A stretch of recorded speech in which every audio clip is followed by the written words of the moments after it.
इसलिए कई लोग अपने को जानकार मानकर बैठे रहते हैं। मेरे भाई बहन, कभी तर्क मत करना और कभी ये घोषणा भी मत करना कि मैंने पूरा जान लिया है।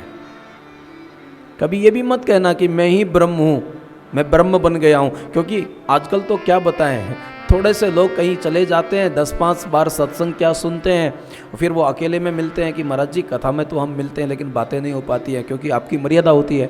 अब अकेले में बैठकर वो बातें बड़ी ऊंची ऊंची करते हैं कि नेह नानास्ति किंचना अयम आत्मा ब्रह्मा प्रज्ञानम ब्रह्म तत्मसी चिदानंद रूपा शिवोहम शिवोहम। शिव तत्व की ऊंचाई की बातें करते हैं।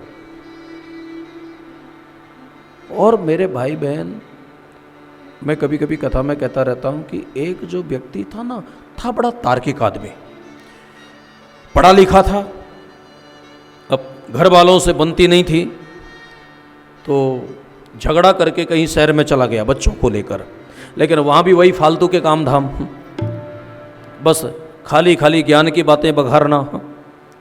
तो एक दिन उसकी पत्नी को भी लगा कि भगवान क्या करे, दोनों में झगड़ा हुआ। तो वो धमकी देता था पत्नी को कि देखो अगर तुम मुझको ज़्यादा परेशान करोगी तो मैं चला जाऊंगा सब छोड़ के हिमालय है। भारतीय नारी है, जब तक सहा तब तक सहा। फिर बाद में उसने कह दिया चले जाओगे तो क्या कोई एहसान करोगे, यहाँ करते भी क्या हो, अच्छा है कम से कम भजन तो करो। अब उस इंसान को लगा कि लो आज इसने जाने के लिए कह दिया, अब आखिर कैसा भी है थोड़ी बहुत इज्जत लेके बैठा है।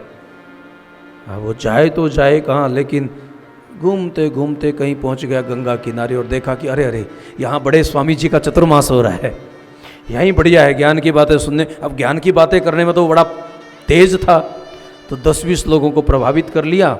और प्रभावित करने के बाद लोगों ने भी सोचा कि वाह भाई कुछ भी है, इसको श्लोक बहुत याद है, आदमी थोड़ा जानकार है, लेकिन वो करना धरना कुछ नहीं, स्वभाव तो व्यक्ति का बदलता नहीं है। वहाँ भी जब वो कुछ काम बताने लगे और कुछ वो चतुर्मास पूरा हो गया, अब फिर वो जाए तो जाए कहाँ, कौन उसको खिलाएगा, कौन उसको रखेगा। अब उसने 6 महीने तक जैसे तैसे जीवन गुजारा और एक दिन जब नहीं रहा गया तो वो वापस घर आया।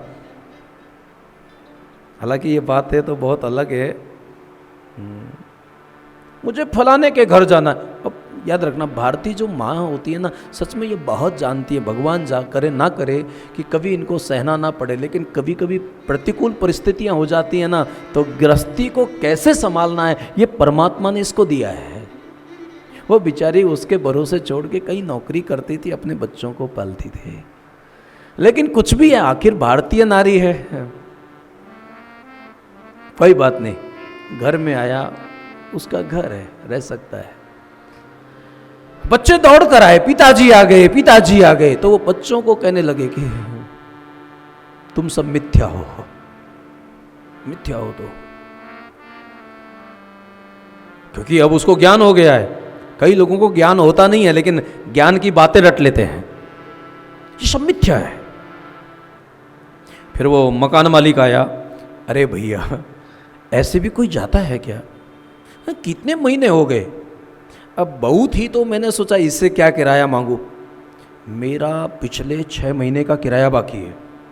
तो उसने कहा पास में बैठो, उसको समझाने लगा कि देखो तुम इस मकान के मालिक को इस भ्रांति को त्याग दो, ये तुम भ्रांति में कब तक जियोगे, यहाँ कोई मालिक नहीं होता है, ये संसार सब जो है ना ये सब शंकर स्वरूप ही है, यहाँ चिदा, आपको पता है मैंने वेदांत को इतना रट लिया है।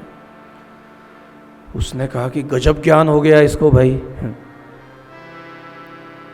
और आखिर जो भी उसके सामने आता है सबको कहना ये मिथ्या है, ये भी मिथ्या है। बच्चों को मिथ्या है, बच्चे कहते पिताजी लेकिन हमारे स्कूल वालों ने हमसे फीस मंगाई है। बेटा ये सब मिथ्या की बातें मुझसे मत करो, मुझे व्यवहारिक बातें अच्छी नहीं लगी, मैं आध्यात्मिक व्यक्ति हूं।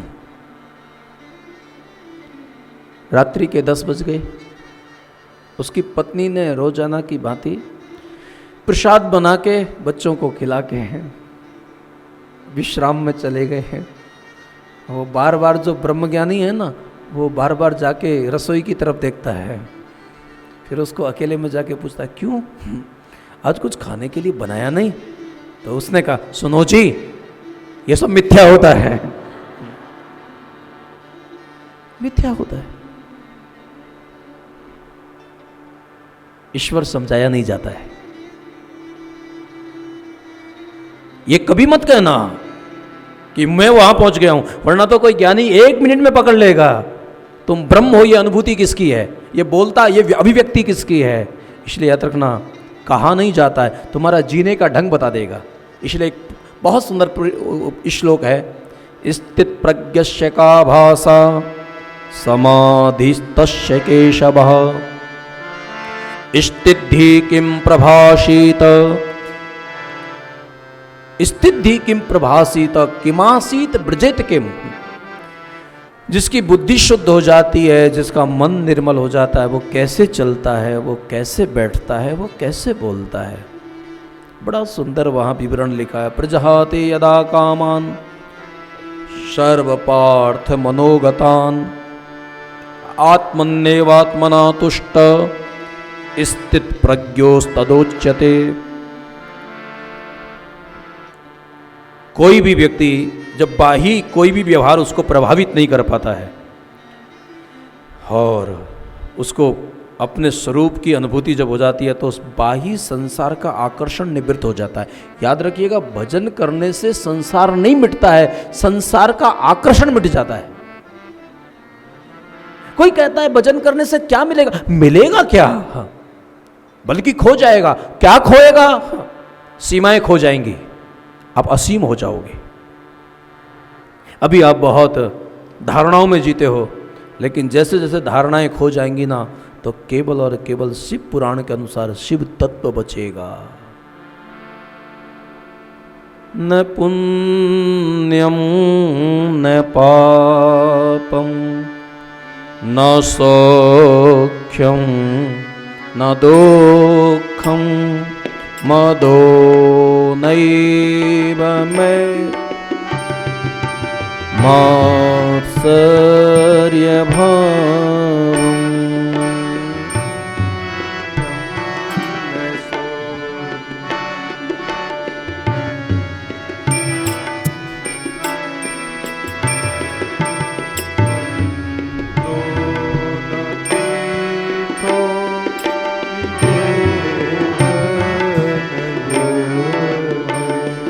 अहं भोजनं नैव भोज्यं न भोक्ता चिदानन्दं